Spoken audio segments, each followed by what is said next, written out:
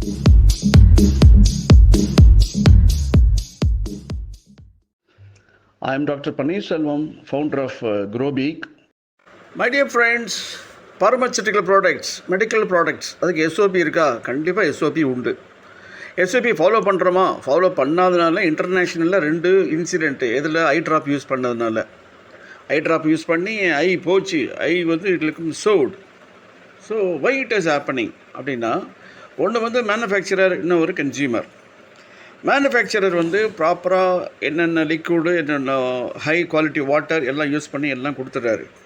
Okay, அவர்கிட்ட வாங்கி வரையில் sometime medicines are very costly, maybe like insulin, antibiotic injections or cancer medicines, இதெல்லாம் வந்து I think you have to take a greater care.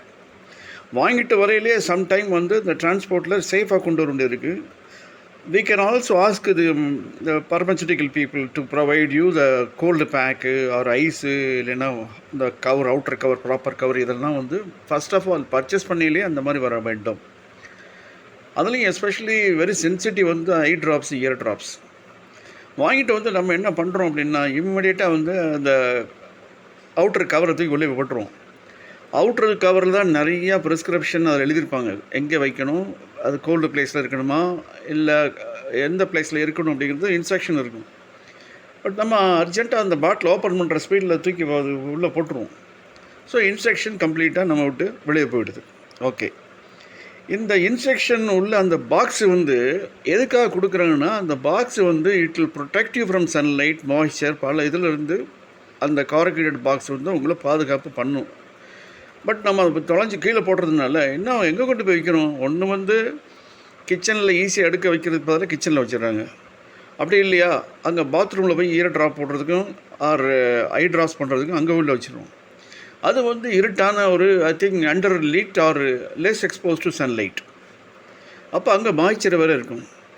இதில் வேறு என்ன யூஸ் பண்ணோம் அப்படின்னா, டாக்டர் பண்ண ப்ரிஸ்கிரிப்ஷன் பிரகாரம் 1 day 2 day 3 days கரெக்டாக மார்னிங் ஈவினிங் யூஸ் பண்ணியிருப்போம்.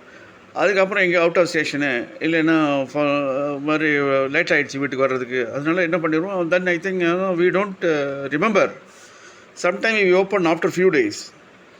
அப்படியாவது ரெகுலராக யூஸ் பண்ணலையாவது வந்து க்ளோஸ் பண்ணி அதை டைட் பண்ணி ப்ராப்பராக இருக்கா அப்படிங்கிறது மாதிரி ஒன்று. இல்லை ஓப்பனே பண்ணாமல் ஒரு 30 days ஆர் 15 days கழித்து யூஸ் பண்ண போட்டுது, அப்போ இன்டாக்ட் இல்லாமல் போய்டும் அது.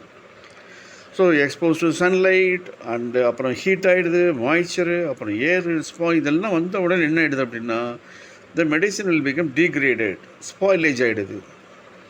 ஸோ இப்போ நம்ம எங்கெங்கன்னா இங்கே ஸ்டோரேஜ் பண்ணணும், பர்ச்சேஸ் பண்ணையில் என்ன ப்ரிகாஷன்ஸு, என்ன எஸ்ஓபி இருக்குது.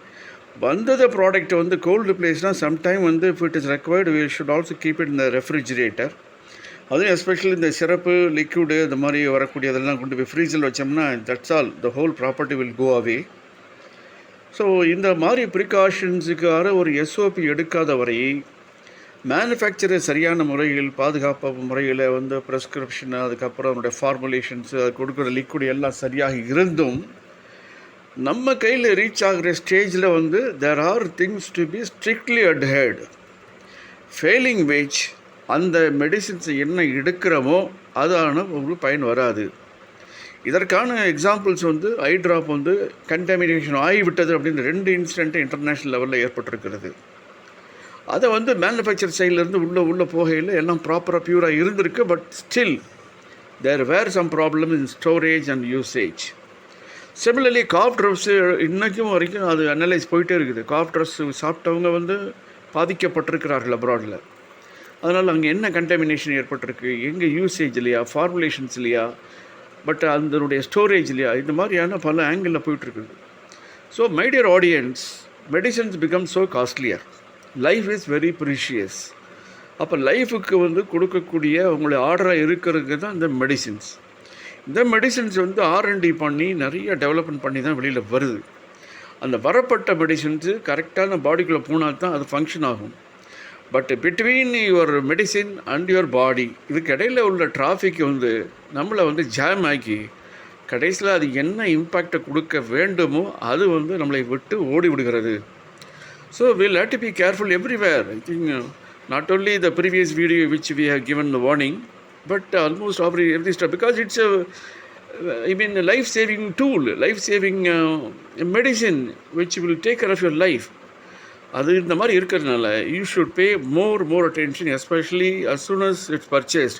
Not only as soon as, before you purchase, after the purchase, and during the usage, we'll have to monitor very carefully and very efficiently. Failing which, நம்மளே வந்து நமக்காக நல்லது பண்ணக்கூடிய ஐட்டத்தை தீங்கு தரக்கூடிய ஒரு பொருளாக ஆக்கக்கூடிய நிலைமை ஏற்பட்டுவிடும். So, my dear audience, be careful in using and following the SOPs. Don't throw away the cotton box which comes along with the medicine.